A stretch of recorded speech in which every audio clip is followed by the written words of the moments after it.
Friends, welcome back to our channel. 6ാം ക്ലാസ്സിലെ എല്ലാ കൂട്ടുകാർക്കും പുതിയൊരു വീഡിയോയിലേക്ക് സ്വാഗതം. 6ാം ക്ലാസ്സിലെ ഇന്ന് നടന്ന ഇൻഡിപെൻഡൻ്റ് ആയിട്ടുള്ള സ്കൂളുകൾക്ക് നടന്ന സോഷ്യൽ സയൻസിൻ്റെ ക്വസ്റ്റ്യൻ പേപ്പറും ആൻസേഴ്സുമാണ് നമ്മൾ നോക്കാൻ വേണ്ടി പോകുന്നത്. അപ്പോൾ എല്ലാ കൂട്ടുകാരും നന്നായിട്ട് എക്സാമൊക്കെ എഴുതിയിട്ടുണ്ടാവും, നല്ല ഈസി ആയിട്ടുണ്ടാവും എന്ന് വിചാരിക്കുന്നു. എന്തായാലും നമുക്ക് ചോദ്യങ്ങളും നിങ്ങൾ എഴുതിയ ഉത്തരങ്ങളും കറക്റ്റാണോ എന്ന് നോക്കാം. ഒന്നാമത്തേത്, ഭൂകേന്ദ്രം ആധാരമാക്കി ഭൂമധ്യരേഖയുടെ ഇരുവശത്തും ഒരേ കോണീയ അകലത്തിലുള്ള ബിന്ദുക്കളെ തമ്മിൽ ബന്ധിപ്പിച്ചുകൊണ്ട് വരയ്ക്കുന്ന സാങ്കല്പിക രേഖകളാണ് അക്ഷാംശ രേഖകൾ എന്ന് പറയുന്നത്. ഇനി ഇവിടെ ചോദ്യം, ചിത്രം നിരീക്ഷിച്ച് പ്രധാനപ്പെട്ട അക്ഷാംശ രേഖകൾ കണ്ടെത്തി പട്ടിക പൂർത്തിയാക്കാനാണ് പറയുന്നത്. ഒന്നാമത്തേത് 90 ഡിഗ്രി നോർത്താണ്. 90 ഡിഗ്രി നോർത്തിന് എന്താ പറയുക? ഉത്തര ധ്രുവം എന്നാണ് പറയുക. ഓക്കെ, ഉത്തര ധ്രുവം. അപ്പോൾ ഇവിടെ എഴുതിയ ആൻസർ കറക്റ്റാണ്. 66 ഡിഗ്രി നോർത്ത് ആർട്ടിക് വൃത്തമാണ്. 23.5 ഡിഗ്രി നോർത്ത് ഏതാണ്? 26 ഡിഗ്രി നോർത്ത് എന്ന് പറയുന്നത് ഉത്തരായന രേഖയാണ്. ഓക്കെ, ഉത്തരായന രേഖ. അടുത്തത് 0 ഡിഗ്രി ആണല്ലേ, 0 ഡിഗ്രി എന്ന് പറയുന്നത് ഭൂമധ്യരേഖയാണ്. ഓക്കെ, ഇനി 23.5 ഡിഗ്രി സൗത്ത് ദക്ഷിണായന രേഖയാണ്. 66 ഡിഗ്രി സൗത്ത് എന്ന് പറയുന്നത് ഏതാണ്? ആർട്ടിക് വൃത്തമാണ്. ഓക്കെ, ആർട്ടിക് വൃത്തം. അപ്പോൾ എഴുതിയത് ശരിയാണ്, ആർട്ടിക് വൃത്തമാണ്. 90 ഡിഗ്രി സൗത്ത് എന്ന് പറയുന്നത് ദക്ഷിണ ധ്രുവവുമാണ്. ഓക്കെ, അപ്പോൾ എഴുതിയ ഉത്തരങ്ങളെല്ലാം ഇവിടെ ഈ ഒരു രീതിയിലാണ് നിങ്ങൾ എഴുതിയിട്ടുണ്ടാവുക എന്ന് വിചാരിക്കുന്നു. ഇനി അടുത്ത ചോദ്യത്തിലേക്ക് കടക്കാം. രണ്ടാമത്തെ ചോദ്യം എന്ന് പറയുന്നത്, 0 ഡിഗ്രി രേഖാംശ രേഖയെ വിളിക്കുന്ന പേരെന്താണ്? ഭൂമധ്യരേഖ, അന്താരാഷ്ട്ര ദിനാങ്ക രേഖ, ഗ്രീനിച്ച് രേഖ, ഉത്തരായന രേഖ. ഇതിൽ ഏതാണ് ശരിയായിട്ടുള്ളത് എന്നാണ് നമ്മൾ കണ്ടെത്തേണ്ടത്. ഏതാണ് ശരിയായിട്ടുള്ള ഉത്തരം? ഗ്രീനിച്ച് രേഖയാണ്, അഥവാ ഓപ്ഷൻ സി ആണ് ശരിയായിട്ടുള്ള ഉത്തരം. രണ്ടാമത്തെ ചോദ്യത്തിൽ 2 ചോദ്യങ്ങളുണ്ട്, 2A-യും 2B-യും. ഇതിൽ ഒന്നിന് മാത്രം ഉത്തരം എഴുതിയാൽ മതി. രണ്ടാമത്തെ A, അടിച്ചമർത്തലിനും ചൂഷണത്തിനുമെതിരെ ജനങ്ങൾ നടത്തിയ ഇടപെടലുകളാണ് ഭരണഘടനകളുടെ രൂപീകരണത്തിനിടയാക്കിയത്. ഭരണഘടന എന്ന ആശയം രൂപപ്പെടുത്തുന്നതിനിടയാക്കിയ ചരിത്ര സംഭവങ്ങളും അവയുടെ പ്രത്യേകതകളുമാണ് താഴെ തന്നിരിക്കുന്നത്. അവയെ ശരിയായി ക്രമപ്പെടുത്തി എഴുതാനാണ് പറഞ്ഞിട്ടുള്ളത്. ഓക്കെ, അപ്പോൾ അവിടെ എന്തൊക്കെ തന്നിട്ടുണ്ട്? ചരിത്ര സംഭവങ്ങളും തന്നിട്ടുണ്ട്, അതുപോലെ തന്നെ പ്രത്യേകതകളും തന്നിട്ടുണ്ട് അല്ലേ. അപ്പോൾ നമുക്ക് ഓരോന്നായിട്ട് നോക്കാം. ആദ്യം പ്രത്യേകതകൾ തന്നിട്ടുണ്ട്, ചരിത്ര സംഭവങ്ങളും തന്നിട്ടുണ്ട് അല്ലേ. ഇതിൽ ചരിത്ര സംഭവങ്ങൾ എന്നുള്ളിടത്ത് ഹമ്മുറാബിയുടെ നിയമസംഹിതയാണ് അല്ലേ. പിന്നെ വരുന്ന ഏതാണ്? ബി എന്ന് പറയുന്നത് ഏതാണ്? മാഗ്ന കാട്ടയാണ് ബി ആയിട്ട് വരേണ്ടത്. മാഗ്ന കാട്ട ബി ആയിട്ട് വരും. പിന്നെ സി എന്ന് പറയുന്നത് മഹത്തായ വിപ്ലവമായിരുന്നു. പിന്നെ അമേരിക്കൻ സ്വാതന്ത്ര്യ പ്രഖ്യാപനമാണ്. ഇനി പ്രത്യേകതകൾ നോക്കുകയാണെങ്കിൽ ലോകത്തിലെ ഏറ്റവും പഴക്കം ചെന്ന നിയമസംഹിതകളിൽ ഒന്നാണ് എന്നുള്ളതാണ് എ ആയിട്ട് ഇവിടെ വരേണ്ട ഉത്തരം. ഇനി മനുഷ്യാവകാശങ്ങളുടെ ചരിത്രത്തിലെ നാഴികക്കല്ലാണ്. രാജാധികാരം പാർലമെന്റിന്റെ നിയന്ത്രണങ്ങൾക്ക് വിധേയമായി. അത് കഴിഞ്ഞാൽ അടുത്ത് വരേണ്ടത് ഏതാണ്? ഗവൺമെന്റിനെ നീക്കം ചെയ്യാൻ ജനങ്ങൾക്ക് അധികാരമുണ്ട് എന്ന് ബോധ്യപ്പെടുത്താൻ കഴിഞ്ഞു. ഇതാണ് ഇവിടെ വരേണ്ടത്. ഓക്കെ, അപ്പോൾ ഈ രീതിയിൽ വേണം ഇതിൻ്റെ ഉത്തരം നിങ്ങൾ എഴുതി കൊടുക്കാൻ. ഇനി അടുത്ത ചോദ്യത്തിലേക്ക് കടക്കാം. അടുത്തത്, ഇന്ത്യക്ക് പൂർണ്ണമായ സ്വയംഭരണ അധികാരം നൽകുന്നതിന് വേണ്ടി ബ്രിട്ടീഷ് ഗവൺമെന്റ് 1946 ഇന്ത്യയിലേക്ക് അയച്ച സമിതിയുടെ പേരെന്താണെന്നാണ് ചോദിച്ചിട്ടുള്ളത്.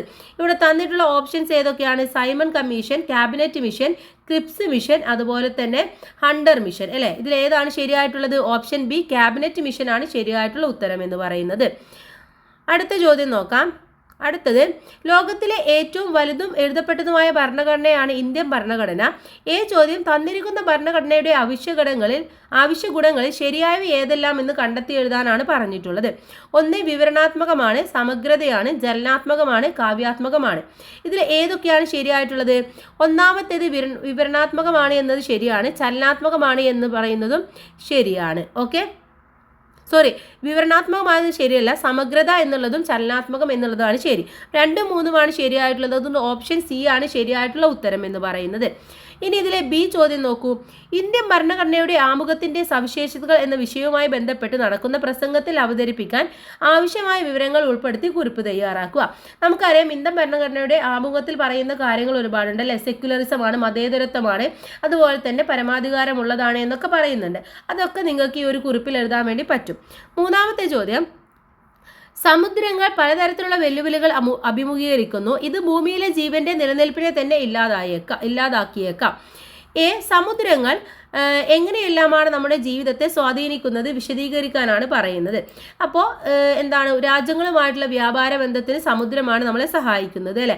മാത്രമല്ല സമുദ്രത്തിൽ നിന്ന് ഒരുപാട് റിസോഴ്സസ് നമുക്ക് കിട്ടുന്നുണ്ട്. അതുകൂടാതെ തന്നെ പൊല്യൂഷൻ ഇല്ലാതാക്കേണ്ടത് അത്യാവശ്യമാണ്. എന്തിന്, നമ്മളത് പ്യൂരിഫൈ ചെയ്തിട്ട് അതിൻ്റെ വെള്ളമടക്കം നമ്മൾ കുടിക്കുന്നുണ്ട്. ഇനി സമുദ്രജല സംരക്ഷണത്തിന്റെ പ്രാധാന്യത്തെക്കുറിച്ച് ജനങ്ങളിൽ അവബോധം വളർത്തുന്നതിന് അനുയോജ്യമായ പോസ്റ്റർ ഉണ്ടാക്കാനാണ് പറയുന്നത്. അപ്പോൾ ഇത്തരത്തിലുള്ള പോസ്റ്റർ നമ്മൾ ഓൾറെഡി മോഡൽ പേപ്പർ ഡിസ്കസ് ചെയ്തപ്പോൾ പറഞ്ഞിട്ടുണ്ടായിരുന്നു.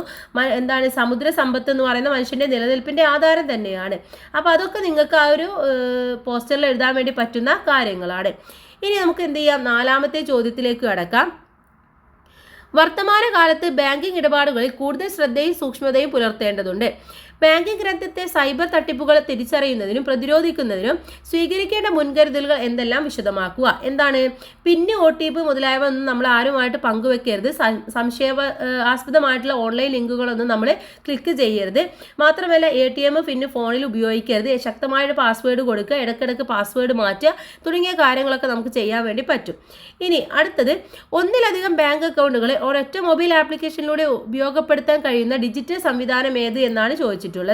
ഓപ്ഷൻസ് തന്നിട്ടുള്ളത് ATM, UPI, credit card, debit card. ഏതാണ് ആൻസർ? ഓപ്ഷൻ ബി UPI ആണ്. 5. 19ാം നൂറ്റാണ്ടിൽ നടന്ന മെയ്ജി പുനഃസ്ഥാപനം ഷോഗൻ ഭരണം ജപ്പാനിൽ അവസാനിപ്പിക്കുന്നതിന് കാരണമായി. ഏത് ആശയത്തിന്റെ ഊന്നൽ നൽകിക്കൊണ്ടാണ് മെയ്ജി ഗവൺമെന്റ് അവരുടെ പുതിയ നയത്തിന് തുടക്കം കുറിച്ചത്? ഓപ്ഷൻസ് വന്നിട്ടുണ്ട്. എല്ലാവർക്കും തൊഴിൽ, എല്ലാവർക്കും വിദ്യാഭ്യാസം, ശക്തമായ സൈന്യം, മികച്ച വിദ്യാഭ്യാസം, സമ്പന്നമായ രാജ്യം, ശക്തമായ സൈന്യം, മികച്ച സാങ്കേതിക വിദ്യ, വളരുന്ന വ്യവസായം. ഏതായിരുന്നു? സമ്പന്നമായ രാജ്യം, ശക്തമായ സൈന്യം എന്നുള്ള ഓപ്ഷൻ ബി ആണ് അവിടെ, ഓപ്ഷൻ സി ആണ് അവിടെ ശരിയായിട്ടുള്ള ഉത്തരം എന്ന് പറയുന്നത്. ഓക്കെ, ഇനി നമുക്ക് എന്ത് ചെയ്യാം, ഇതിലെ അടുത്ത ചോദ്യം നോക്കാം. മെയ്ജി പുനഃസ്ഥാപനം ജപ്പാനിലെ വിദ്യാഭ്യാസ സമ്പ്രദായത്തിൽ കൊണ്ടുവന്ന മാറ്റങ്ങൾ എന്തൊക്കെയായിരുന്നു? പെൺകുട്ടികൾക്കും ആൺകുട്ടികൾക്കും വിദ്യാഭ്യാസം നിർബന്ധമാക്കി. പാശ്ചാത്യമായിട്ടുള്ള അടിസ്ഥാനമായിട്ടുള്ള പാഠ്യപദ്ധതി അവർ രൂപീകരിച്ചു. മാത്രമല്ല രാജ്യത്തോടുള്ള കൂറിനും ജപ്പാനീസ് ചരിത്രത്തെക്കുറിച്ചുള്ള പഠനത്തിനും അവർ കൂടുതൽ ഊന്നൽ നൽകി. അതുപോലെ കുട്ടികൾ മാതാപിതാക്കളെ ബഹുമാനിക്കുക എന്നുള്ള കാര്യങ്ങളൊക്കെ അവർ കൊണ്ടുവന്നു. ഓക്കെ, അതൊക്കെയാണ് നിങ്ങൾ അവിടെ എഴുതി കൊടുക്കേണ്ടത്. അടുത്തത് 6ാമത്തെ ചോദ്യത്തിന് 2 ചോദ്യങ്ങളാണുള്ളത്. 6A-യും 6B ആണുള്ളത്. 6A ചോദ്യം എന്താണെന്ന് നോക്കാം.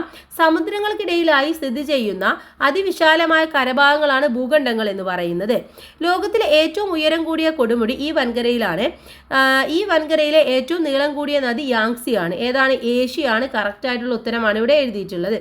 അടുത്തത്, ഉത്തരായന രേഖ, ദക്ഷിണായന രേഖ, ഭൂമധ്യരേഖ എന്നിവ വൻകരയിലൂടെ കടന്നു പോകുന്നു. അതുപോലെ തന്നെ ഉഷ്ണ വനഭൂമിയായ സഹാറ ഈ ഒരു വൻകരയിലാണ്. ഏതാണ്? സഹാറ എന്ന് കേട്ടാൽ അപ്പം നമുക്കറിയാം ആഫ്രിക്കയാണ്. ഇനി ഏറ്റവും ചെറിയ ഭൂഖണ്ഡമാണിത്. മുറേ ഡാർലിംഗ് നദീതടം ഈ ഭൂഖണ്ഡത്തിലെ ഫലഭൂയിഷ്ഠമായ കാർഷിക മേഖലയാണ്. ഏതാണ്? ഓസ്ട്രേലിയയാണ്. ഓക്കെ, ഇതും ശരിയാണ്. അടുത്ത ചോദ്യം, വടക്കേ അമേരിക്കയിലെ ജനജീവിതത്തിന്റെ സവിശേഷതകൾ ഉൾപ്പെടുത്തി ഒരു കുറിപ്പ് തയ്യാറാക്കാനാണ് പറയുന്നത്.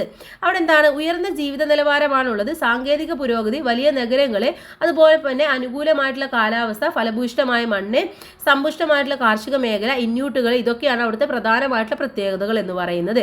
ഓക്കെ, അപ്പോൾ ഇതൊക്കെയാണ് നിങ്ങൾ ഉത്തരമായിട്ട് അവിടെ എഴുതി കൊടുക്കേണ്ടത്. ഇനി ഇതിൽ അല്ലെങ്കിൽ എന്ന് പറഞ്ഞ് 6B ചോദ്യം കൊടുത്തിട്ടുണ്ട്. യൂറോപ്പ് വൻകരയിലെ ഭൂപ്രകൃതി, ജനജീവിതം, സസ്യജന്തുജാലങ്ങൾ എന്നിവ ആസ്പദമാക്കി നടത്തിയിട്ടുള്ള ക്വിസ് മത്സരത്തിലേക്ക് ആവശ്യമായ 5 ചോദ്യങ്ങളും ഉത്തരങ്ങളും തയ്യാറാക്കാനാണ് അടുത്തതായിട്ട് നമ്മളെടുത്ത് പറഞ്ഞിട്ടുള്ളത്. അപ്പോൾ അതുമായി ബന്ധപ്പെട്ട ഒരുപാട് ചോദ്യങ്ങൾ നമുക്ക് ചോദിക്കാൻ വേണ്ടി പറ്റും അല്ലേ. സമുദ്രങ്ങൾ പൊതുവെ വിനോദസഞ്ചാര കേന്ദ്രങ്ങളാണ്. അത് എങ്ങനെയാണ്, അവിടുത്തെ ഭൂപ്രകൃതി എങ്ങനെയുള്ളതാണ്, ജനജീവിതം എങ്ങനെയുള്ളതാണ് എന്നൊക്കെ ചോദിക്കാം. അപ്പോൾ അതൊക്കെ ബേസ് ചെയ്തിട്ട് വേണം നിങ്ങൾ ചോദ്യം തയ്യാറാക്കാൻ.